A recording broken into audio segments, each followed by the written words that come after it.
welcome back to my channel. Today we have a bit of a vibe change, and I'm going to be going over my favorite books that I've read in quarantine. In the grand scheme of things, these aren't a ton of books that I've read. This is in no particular order, so we're just going to go for it. Academia mode.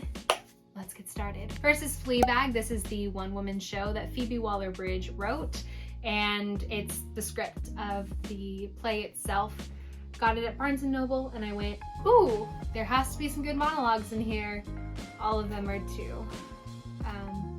Inappropriate to do at a Christian school for auditions, but I have it, I loved it, I thoroughly enjoyed it. It's a very good comedy. Another play that I read is Rosencrantz and Guildenstern Are Dead, which me and my friend Sarah Wilson actually directed and performed ourselves. I played Rosencrantz, so I got very, very familiar with this book. It's very good. It's about Rosencrantz and Guildenstern from the story Hamlet, but this is the modern take on it. People call it absurdist theater. It's not absurdist theater, it's existentialism, and it follows Rosencrantz and Guildenstern outside of their timeline of Hamlet, and also it weaves in and out of the Hamlet plotline too.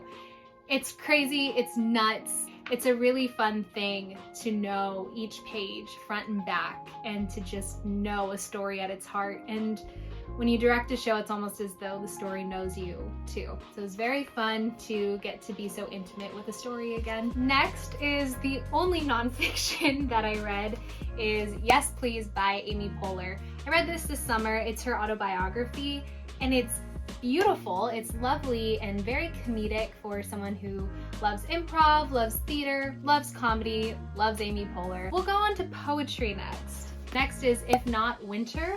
This is a translation of Sappho's poems by Carson. It's beautifully translated, and one side of the page is the ancient Greek and the other side is modern day text.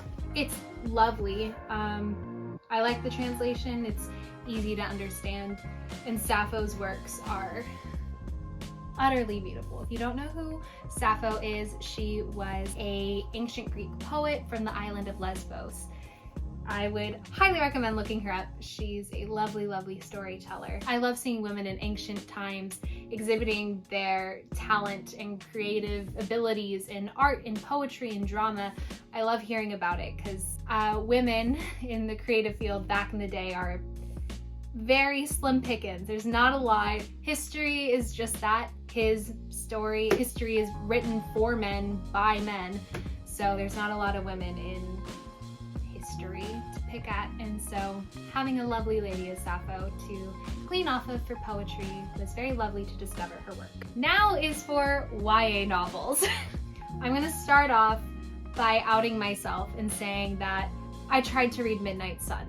Tried to. I didn't like it. It reminded me too much of my abusive relationship, so I didn't really want to be back in that headspace. So I can't read it. I tried to read Twilight again. I just couldn't read it.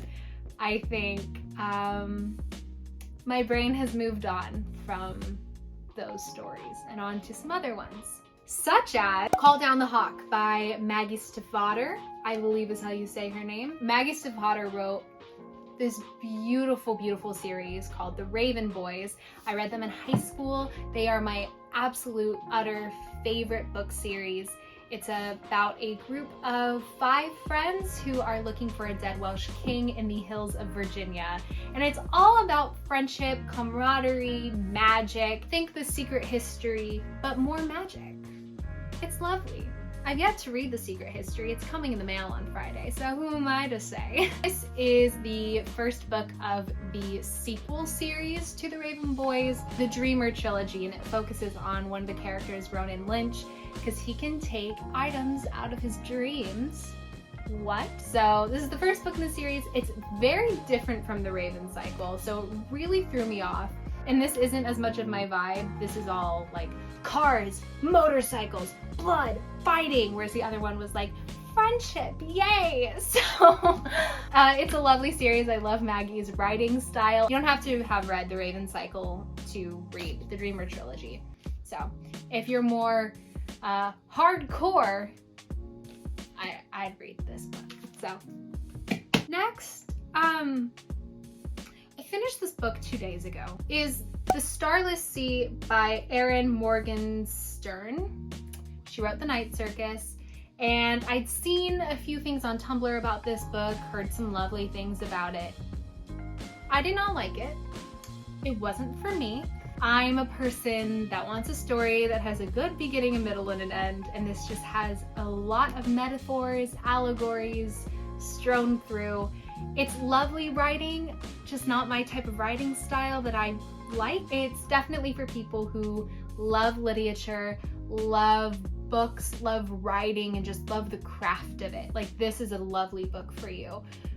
For me, I'm writing my own book right now, so I didn't want any of that nuance. I just wanted to throw myself into a story and not think, whereas this had me thinking about the nuances of writing. So it's about beneath the surfaces of the earth, a starless sea, your protagonist finding his way through the story. Fate is a person, time is a person, the moon is a person, a pirate is a metaphor and a person. So next, I did my yearly read through of Aristotle and Dante, Discover the Secrets of the Universe. I think I first read this book this summer going into senior year of high school. It's just a beautiful story about friendship, heritage, family, and coming of age, really, into who you are. It's just such a lovely book. I read it every summer when it's raining outside because it just fits the vibe of this book so perfectly. Read it. It's so good. Then I read a book that ruined every other book for me. This is The Priory of the Orange Tree. This is the 830-page book that I binged in a week. It was beautiful. This is an adult fantasy novel. This is not a YA. It's a book with 4 different narrators, and it switches between all of them, and they are all in these different parts of this continent, and their stories all merge together at the end. There's dragons, there's magic, there's lady knights, there's more lady knights, beautiful lady queens. It's a very lovely feminist fantasy novel. So if you're looking for something that will ruin every other book for you, read this. Then after I read that, I read Of Fire and Stars, and it was good. It's about a lady knight and a lady princess becoming friends, and I don't really remember what happened. I was very upset about a death that happens in this book. I'm not gonna say whose, that I just gave up on it towards the end, and I wanted this book to be like Priory, and it just wasn't Priory. I might have to give this one another go, just because literally nothing could follow up Priory of the Orange Tree. I tried reading Fellowship of the Ring and Lord of the Rings series. I couldn't. I just wanted to be back in the world of Priory of the Orange Tree. The next few books that I read are all ebooks. I really like to read on my iBooks app on my laptop. I read I Wish You All the Best. It's a lovely book in the LGBTQ genre of book, and I love reading queer novels and gaining a better understanding on aspects of the community that I don't know a lot about, especially the transgender community. So I've been trying to find more books about people who are non-binary or transgender so that I can have a better grasp of their point of view in the world and in stories, which is also the next book, Cemetery Boys by Aiden Thomas. I really enjoyed this book. This was really fun. I read it around Dia de las Muertes, which is what the book centers around. It has magic, it has ghosts, it has ghost boyfriends, it has swords, it has magic. Did I mention it has magic and ghosts? Yes, along with writing, I mentioned beforehand, give me a moment, I wrote my own.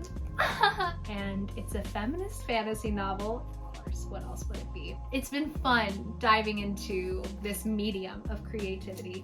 So in 5 years, maybe you'll read it. Maybe I just stick her on the shelf. And maybe if in 5 years I watch this video and it's sitting on my shelf, I'm gonna go, oh, I should pick that back up again. So who knows? Thank you for coming to this very chaotic video. It was chaotic because you don't see my room in front of me, but it's in absolute shambles right now because I'm moving back to school in 2 days. Comment down below what your favorite book that you have read during quarantine is. And I want to see what little pages your little eyes have been skimming across this quarantine. Like, comment, and subscribe to me for more silly content, and I will see you next week. Goodbye.